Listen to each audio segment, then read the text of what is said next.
Assalamualaikum warahmatullahi wabarakatuh. Bismillahirrahmanirrahim. Alhamdulillahirabbil alamin wassalatu wassalamu ala asyrofil mursalin sayyidina wa maulana Muhammadin wa ala alihi washabbihi ajmain. Amma ba'du. Selamat pagi anak-anakku. Bertemu kembali melalui media YouTube dalam pembelajaran pendidikan agama Islam kelas 8. Pada hari ini, hari Kamis, tanggal 23 Juli tahun 2020. Anak-anakku, pada pertemuan yang pertama, Pak Muhid mohon maaf karena mungkin tayangan terlalu panjang. Oleh karena itu, izinkanlah pada kesempatan hari ini Pak Muhid ingin membahas kembali materi bab 1, yaitu meyakini kitab-kitab Allah serta mencintai Al-Quran. Pada materi yang lalu kita sudah membahas tentang pengertian apa arti iman kepada kitab-kitab Allah. Kemudian juga nama kitab dan Rasul penerimanya, serta dalil-dalil nakli atau dalil-dalil Al-Quran yang mendukung adanya iman kepada kitab-kitab Allah dan juga nama-nama kitab Allah yang diturunkan kepada para rasulnya. Baik, hari ini Pak Muhid ingin membahas sedikit tentang peta konsep yang ada di buku kalian itu pada halaman awal di bab 1, yaitu tentang meyakini kitab-kitab Allah, mencintai Al-Quran. Anak-anak, di sini ada diagram, ya. Jadi kitab-kitab Allah yaitu kitab Taurat diturunkan kepada Nabi Musa, kitab Zabur kepada Nabi Daud, kitab Injil kepada Nabi Isa alaihissalam, dan kitab Al-Quran kepada Nabi Muhammad SAW. Anak-anak, mengapa kita harus meyakini kitab-kitab Allah? Ini menurut peta konsep yang ada di sini, yaitu kitab-kitab Taurat, Zabur, dan Injil ini kita diharapkan untuk mengetahui sejarahnya dan meyakini keberadaannya. Kemudian Al-Quran, kitab Al-Quran itu kita ketahui sejarahnya, kita yakini keberadaannya, lalu dibaca, dipahami isinya, serta diamalkan dan dipedomani isinya dalam kehidupan sehari-hari. Kalau kitab Taurat, Zabur, Injil, tentu saja kita tidak diwajibkan atau kita tidak membaca serta memahami dan memedomaninya secara detail, karena kitab Al-Quran ini adalah merupakan penyempurna dari kitab-kitab dahulu. Jadi cukuplah dengan kitab Al-Quran ini kita baca, kita pahami, kemudian kita amalkan dalam kehidupan sehari-hari. Ya. Kalau kitab Taurat, Zabur, Injil ini kita hanya mengetahui sejarah serta meyakini adanya, kita imani. Sehingga nanti dengan kita mengetahui sejarah dan meyakininya, ini akan menimbulkan toleran dan menghargai sesama pemeluk agama. Ya, tidak mengejek atau menghina pemeluk agama yang lain.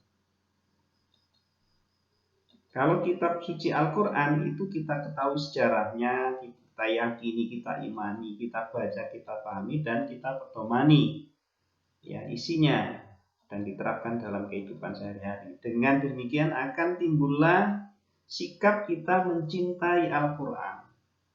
Kita rajin ibadah, rajin beramal soleh, dan menjauhi maksiat. Kita sedikit bahas kembali tentang pengertian iman kepada kitab Allah.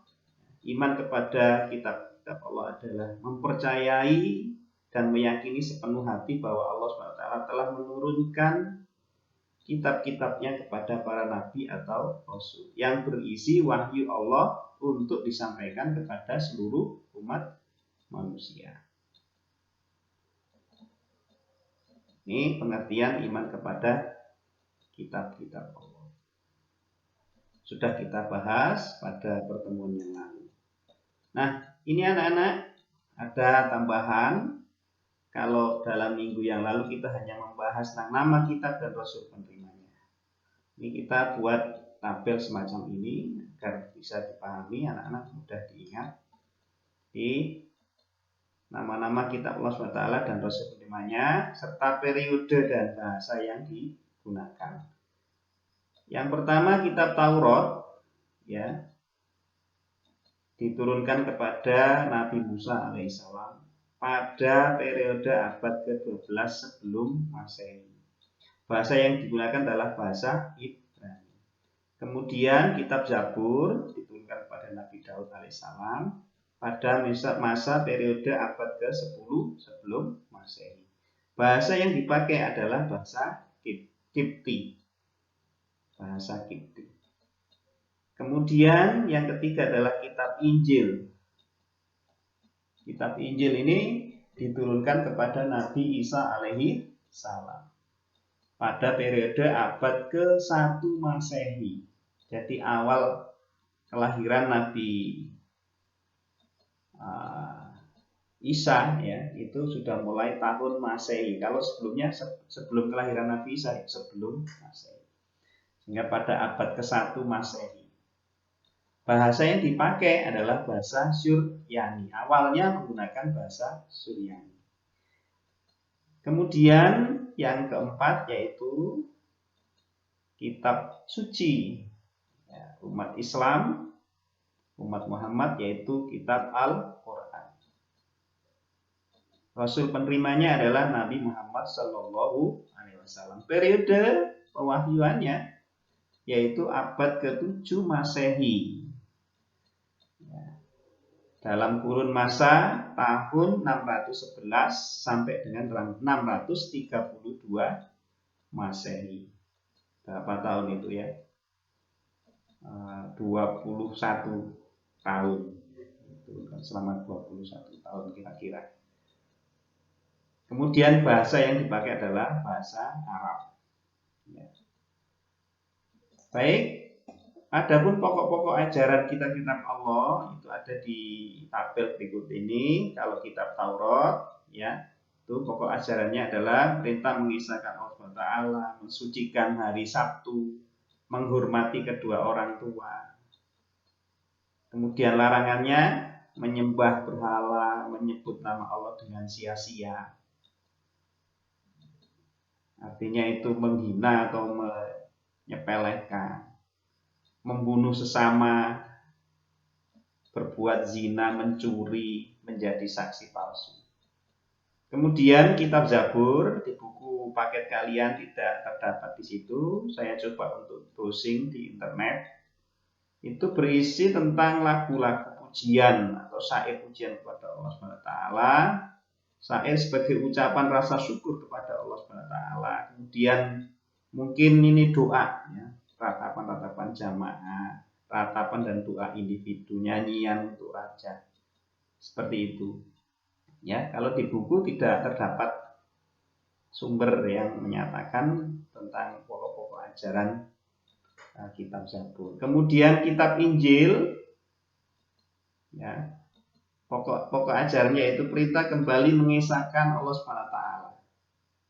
Membenarkan keberadaan kitab Taurat. Menghapus beberapa hukum dalam kitab Taurat yang tidak sesuai dengan perkembangan zaman. Kemudian menjelaskan bahwa kelak akan datang kembali seorang Rasul utusan Allah, yaitu Nabi Muhammad Shallallahu Alaihi Wasallam. Adapun pokok-pokok ajaran kitab Al-Quran lebih lengkap lagi, menyangkut tentang akidah, akhlak, ibadah, dan muamalah. Akidah ini menyangkut tentang keyakinan, hal yang pokok sekali, yaitu mengisahkan Allah. Hal-hal yang berkaitan dengan keimanan, seperti mengisahkan Allah SWT,